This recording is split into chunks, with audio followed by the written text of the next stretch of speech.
राधे राधे दोस्तों। आज मैं आप लोगों के लिए शुक्रवार के दिन पूजा की जाने वाली माता संतोषी की व्रत कथा लेकर आई हूँ। शुक्रवार के दिन माँ संतोषी का पूजन व्रत किया जाता है। इस पूजा के दौरान माता की आरती पूजन तथा अंत में माता की कथा सुनी जाती है। आइए जानें शुक्रवार के दिन की जाने वाली संतोषी माता की व्रत कथा। अब हम माता संतोषी की व्रत कथा आरंभ करने जा रहे हैं। आप सभी भक्तगण श्रद्धा भाव से इस कथा का श्रवण करें। एक बुढ़िया थी, उसके 7 बेटे थे। 6 कमाने वाले थे जबकि एक निकम्मा था। बुढ़िया 6 बेटों की रसोई बनाती, भोजन कराती और उनसे जो कुछ जूठन बचती वह 7वें को दे देती। एक दिन वह पत्नी से बोला, देखो मेरी माँ का मुझ पर कितना प्रेम है। वह बोली, क्यों नहीं, सबका जूठा जो तुमको खिलाती है। वह बोला, ऐसा नहीं हो सकता है, मैं जब तक आँखों से देख न लूँ मान नहीं सकता। बहू हंसकर बोली, देख लोगे तब तो मानोगे। कुछ दिन बाद त्योहार आया। घर में 7 प्रकार के भोजन और चूरमे के लड्डू बने। वह जांचने को सिर दुखने का बहाना कर पतला वस्त्र सिर पर ओढ़े रसोई घर में सो गया। वह कपड़े में से सब देखता रहा। 6 भाई भोजन करने आए। उसने देखा माँ ने उनके लिए सुंदर आसन बिछाकर नाना प्रकार की रसोई परोसी और आग्रह करके उन्हें जमाया। वह देखता रहा। 6 भोजन करके उठे तब माँ ने उनकी जूठी थालियों में से लड्डुओं के टुकड़े उठाकर एक लड्डू बनाया। जूठन साफ कर बुढ़िया माँ ने उसे पुकारा, बेटा 6 भाई भोजन कर गए, अब तू ही बाकी है, उठ, तू कब खाएगा। वह कहने लगा, माँ मुझे भोजन नहीं करना, मैं अब परदेश जा रहा हूँ। माँ ने कहा, कल जाता हो तो आज चला जा। वह बोला, हाँ आज ही जा रहा हूँ। यह कहकर वह घर से निकल गया। चलते समय पत्नी की याद आ गई। वह गौशाला में कंडे उपले पाथ रही थी। वहाँ जाकर बोला, हम जावें परदेश, आवेंगे कुछ काल, तुम रहियो संतोष से, धर्म आपनो पाल। वह बोली, जाओ पिया आनंद से, हमारो सोच हटाए, राम भरोसे हम रहे, ईश्वर तुम्हें सहाय। 2 निशानी आपन देख धरू मैं धीर, सुधिमति हमारी बिसारियो, रखियो मन गंभीर। वह बोला, मेरे पास तो कुछ नहीं, यह अंगूठी है, सो ले और अपनी कुछ निशानी मुझे दे। वह बोली, मेरे पास क्या है, यह गोबर भरा हाथ है। यह कहकर उसकी पीठ पर गोबर के हाथ की थाप मार दी। वह चल दिया। चलते चलते दूर देश पहुंचा। वहां एक साहूकार की दुकान थी। वहां जाकर कहने लगा, भाई मुझे नौकरी पर रख लो, साहूकार को ज़रूरत थी। वह बोला, रह जा। लड़के ने पूछा, तनख्वाह क्या दोगे। साहूकार ने कहा, काम देखकर दाम मिलेंगे। साहूकार की नौकरी मिली। वह सुबह 7 बजे से 10 बजे तक नौकरी बजाने लगा। कुछ दिनों में दुकान का सारा लेन देन, हिसाब किताब, ग्राहकों को माल बेचना, सारा काम करने लगा। साहूकार के 7-8 नौकर थे। वे सब चक्कर खाने लगे। यह तो बहुत होशियार बन गया। सेठ ने भी काम देखा और 3 महीने में ही उसे आधे मुनाफे का हिस्सेदार बना लिया। वह कुछ वर्ष में ही नामी सेठ बन गया और मालिक सारा कारोबार उस पर छोड़कर चला गया। इधर उसकी पत्नी को सास ससुर दुख देने लगे। सारी गृहस्थी का काम करा के उसे लकड़ी लेने जंगल में भेजते। इस बीच घर के आटे में से जो भूसी निकलती उसकी रोटी बनाकर रख दी जाती और फूटे नारियल की नारेली में पानी। एक दिन वह लकड़ी लेने जा रही थी। रास्ते में बहुत सी स्त्रियां संतोषी माता का व्रत करती दिखाई दी। वह वहां खड़ी होकर कथा सुनने लगी और पूछा, बहनों तुम किस देवता का व्रत करती हो और उसके करने से क्या फल मिलता है। यदि तुम इस व्रत का विधान मुझे समझा कर कहोगी तो मैं तुम्हारा बड़ा एहसान मानूंगी। तब उनमें से एक स्त्री बोली, सुनो, यह संतोषी माता का व्रत है। इसके करने से निर्धनता दरिद्रता का नाश होता है और जो कुछ मन में कामना हो सब संतोषी माता की कृपा से पूरी होती है। तब उसने उससे व्रत की विधि पूछी। वह भक्तिनी स्त्री बोली, 1.25 आने का गुड़ चना लेना, इच्छा हो तो 5.25 आने का लेना या 1.25 रुपये का भी सहूलियत के अनुसार लाना। बिना परेशानी और श्रद्धा व प्रेम से जितना भी बन पड़े सवाया लेना। प्रत्येक शुक्रवार को निराहार रहकर कथा सुनना, इसके बीच क्रम टूटे नहीं, लगातार नियम पालन करना। सुनने वाला कोई न मिले तो घी का दीपक जलाकर उसके आगे या जल के पात्र को सामने रखकर कथा करना। जब कार्य सिद्ध न हो नियम का पालन करना और कार्य सिद्ध हो जाने पर व्रत का उद्यापन करना। यदि किसी के ग्रह खोटे भी हों तो भी माता वर्ष भर में कार्य सिद्ध करती हैं। फल सिद्ध होने पर उद्यापन करना चाहिए, बीच में नहीं। उद्यापन में 2.5 सेर आटे का खाजा तथा इसी परिमाण में खीर तथा चने का साग करना। 8 लड़कों को भोजन कराना, जहाँ तक मिले देवर जेठ भाई बंधु के हों, न मिले तो रिश्तेदारों और पास पड़ोसियों को बुलाना। उन्हें भोजन कराकर यथाशक्ति दक्षिणा दें। माता का नियम पूरा करना, उस दिन घर में खटाई न खाना। यह सुन बुढ़िया के लड़के की बहू चल दी। रास्ते में लकड़ी के बोझ को बेच दिया और उन पैसों से गुड़ चना ले माता के व्रत की तैयारी की और आगे चली और सामने मंदिर देखकर पूछने लगी, यह मंदिर किसका है? सब कहने लगे, संतोषी माता का मंदिर है। यह सुनकर माता के मंदिर में जाकर चरणों में लौटने लगी। दीन हो विनती करने लगी, माँ मैं निपट अज्ञानी हूँ, व्रत के कुछ भी नियम नहीं जानती, मैं दुखी हूँ। हे माता जगत जननी, मेरा दुख दूर कर, मैं तेरी शरण में हूँ। माता को दया आई। एक शुक्रवार बीता कि दूसरे को उसके पति का पत्र आया और तीसरे शुक्रवार को उसका भेजा हुआ पैसा आ पहुँचा। यह देख जेठ जेठानी मुँह सिकोड़ने लगी। लड़के ताने देने लगे। काकी के पास पत्र आने लगे, रुपया आने लगा। अब तो काकी की खातिर बढ़ेगी। बेचारी सरलता से कहती, भैया कागज आवे रुपया आवे हम सब के लिए अच्छा है। ऐसा कहकर आंखों में आंसू भरकर संतोषी माता के मंदिर में आ मातेश्वरी के चरणों में गिरकर रोने लगी। माँ मैंने तुमसे पैसा कब मांगा है? मुझे पैसे से क्या काम है? मुझे तो अपने सुहाग से काम है। मैं तो अपने स्वामी के दर्शन मांगती हूँ। तब माता ने प्रसन्न होकर कहा, जा बेटी तेरा स्वामी आएगा। यह सुनकर खुशी से बावली होकर घर में जाकर काम करने लगी।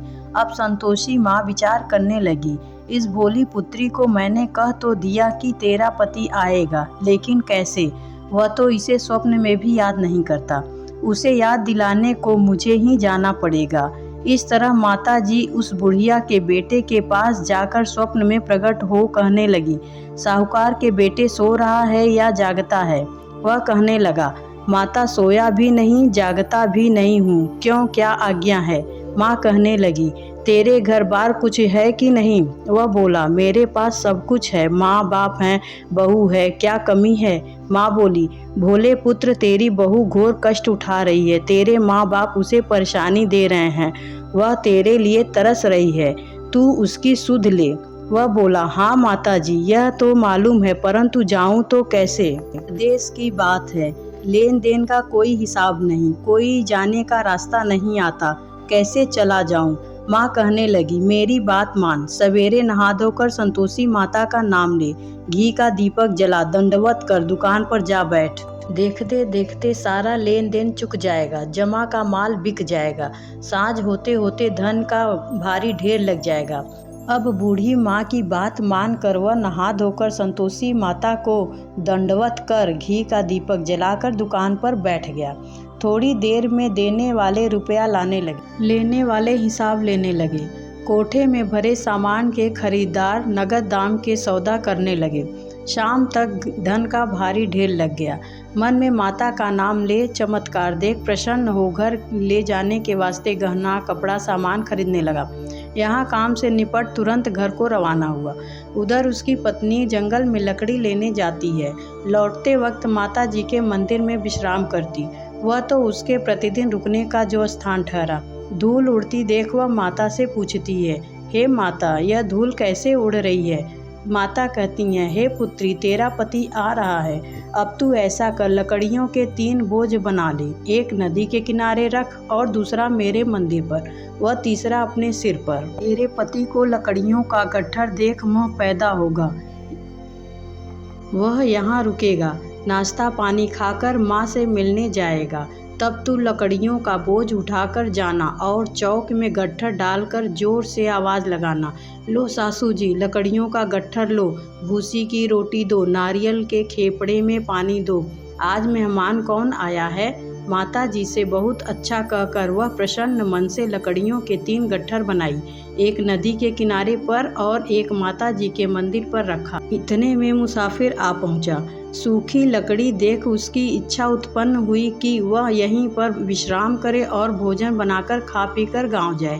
इसी तरह रुककर भोजन बना विश्राम करके गांव को गया। सबसे प्रेम से मिला। उसी समय सिर पर लकड़ी का गट्ठर लिए वह उतावली सी आती है। लकड़ियों का भारी बोझ आंगन में डालकर जोर से 3 आवाज़ देती है, लो सासू जी लकड़ियों का गट्ठर लो, भूसी की रोटी दो, आज मेहमान कौन आया है। यह सुनकर उसकी सास बाहर आकर अपने दिए हुए कष्टों को भुलाने हेतु कहती है, बहू ऐसा क्यों कहती है, तेरा मालिक ही तो आया है, आ बैठ, मीठा भात खा, भोजन कर, गहने कपड़े पहन। उसकी आवाज़ सुनकर उसका पति बाहर आता है। अंगूठी देख व्याकुल हो जाता है। माँ से पूछता है, माँ यह कौन है। माँ बोली, बेटा यह तेरी बहू है, जब से तू गया है तब से सारे गांव में भटकती रहती है, घर का काम काज कुछ करती नहीं, 4 पहर आकर खा जाती है। वह बोला, ठीक है माँ, मैंने इसे भी देखा है और तुम्हें भी, अब दूसरे घर की ताली दो, उसमें रहूँगा। माँ बोली, ठीक है, जैसी तेरी मर्जी। तब वह दूसरे मकान की तीसरी मंजिल का कमरा खोल सारा सामान जमाया। एक दिन में राजा के महल जैसा ठाट बाट बन गया।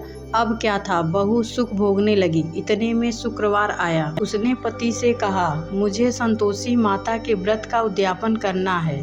पति बोला, खुशी से कर लो। वह उद्यापन की तैयारी करने लगी। जिठानी के लड़कों को भोजन के लिए कहने गई।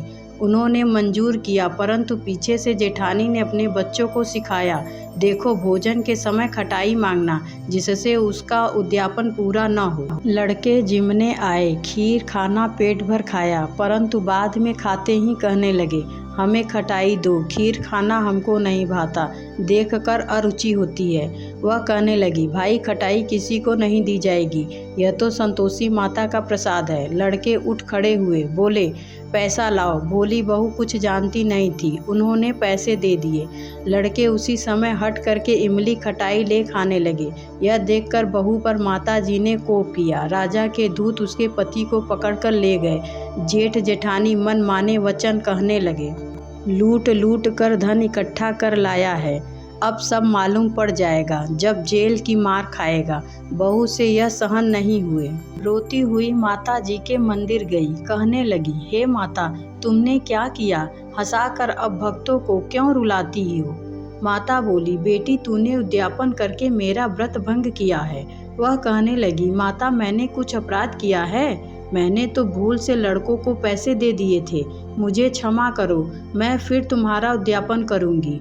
माँ बोली, अब भूल मत करना। वह कहती है, अब भूल नहीं होगी, अब बतलाओ वे कैसे आवेंगे। माँ बोली, जा पुत्री, तेरा पति तुझे रास्ते में आता मिलेगा। वह निकली, राह में पति आता मिला। वह पूछी, कहाँ गए थे। वह कहने लगा, इतना धन जो कमाया है उसका टैक्स राजा ने मांगा था, वह भरने गया था। वह प्रसन्न हो बोली, भला हुआ, अब घर को चलो। कुछ दिन बाद फिर शुक्रवार आया। वह बोली, मुझे फिर माता का उद्यापन करना है। पति ने कहा, करो। बहू फिर जेठ के लड़कों को भोजन को कहने गई। जेठानी ने 1-2 बातें सुनाई और सब लड़कों को सिखाने लगी, तुम सब लोग पहले ही खटाई मांगना। लड़के भोजन से पहले कहने लगे, हमें खीर नहीं खानी, हमारा जी बिगड़ता है, कुछ खटाई खाने को दो। वह बोली, खटाई किसी को नहीं मिलेगी, आना हो तो आओ। वह ब्राह्मण के लड़के लाकर भोजन कराने लगी। यथाशक्ति दक्षिणा की जगह 1-1 फल उन्होंने दिया। संतोषी माता प्रसन्न हुई। माता की कृपा होते ही 9वें मास में उसके चंद्रमा के समान सुंदर पुत्र प्राप्त हुआ। चंद्रमा के समान सुंदर पुत्र प्राप्त हुआ। पुत्र को पाकर प्रतिदिन माता जी के मंदिर को जाने लगी। माँ ने सोचा, यह रोज आती है, आज क्यों न इसके घर चलूं। यह विचार कर माता ने भयानक रूप बनाया। गुड़ चने से सना मुख, ऊपर सूंड के समान होठ, उस पर मक्खियाँ भिन भिन कर रही थी। देहली पर पैर रखते ही उसकी सास चिल्लाई, देखो रे, कोई चुड़ैल डाकिन चली आ रही है, लड़कों इसे भगाओ नहीं तो किसी को खा जाएगी। लड़के भागने लगे, चिल्लाकर खिड़की बंद करने लगे। बहू रोशनदान में से देख रही थी। प्रसन्नता से पगली बन चिल्लाने लगी, आज मेरी माताजी मेरे घर आई हैं। वह बच्चे को दूध पीने से हटाती है, इतने में सास का क्रोध फट जाता है। वह बोली, क्या उतावली हुई है, बच्चे को पटक दिया। इतने में माँ के प्रताप से लड़के ही लड़के नजर आने लगे। वह बोली, माँ, मैं जिसका व्रत करती हूँ यह संतोषी माता हैं। सबने माता जी के चरण पकड़ लिए और विनती कर कहने लगे, हे माता, हम मूर्ख हैं, अज्ञानी हैं, तुम्हारे व्रत की विधि हम नहीं जानते। व्रत भंग कर हमने बड़ा अपराध किया है। जग माता, आप हमारी अपराध को क्षमा करो। इस प्रकार माता प्रसन्न हुई। बहू को प्रसन्न हो जैसा फल दिया वैसा माता सबको दे। जो पढ़े उसका मनोरथ पूर्ण हो। बोलो संतोषी माता की जय।